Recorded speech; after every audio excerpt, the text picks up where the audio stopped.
Namibia signed the agreement on Wednesday amid ongoing negotiations on the Tripartite Free Trade Area Agreement.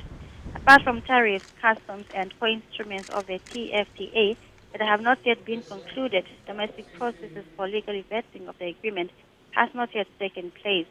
President Geingob, however, says Namibia was not taking a risk by signing the agreement with outstanding processes, as the country will not ratify the agreement until it satisfies itself with the conditions of the agreement. So if we see there are still some things that are outstanding, that are not in our interest, we're not going to ratify it.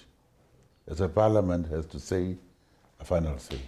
He acknowledges that Namibia is a small economy that needs to work on its value addition and its potential economic areas as well as its production capacity. So we must actually think of industrialization. And industrialization is to choose one area in which you are good at and therefore focus on that.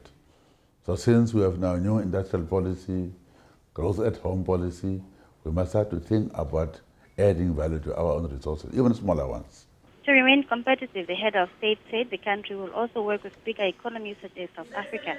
Namibia to South Africa trade accounts for about 1/3 of Namibia's total export. Because we cannot ignore South Africa. So South Africa will allow us, let's say, to set up motor car industry in Namibia if they want to come. They must be willing to buy from us.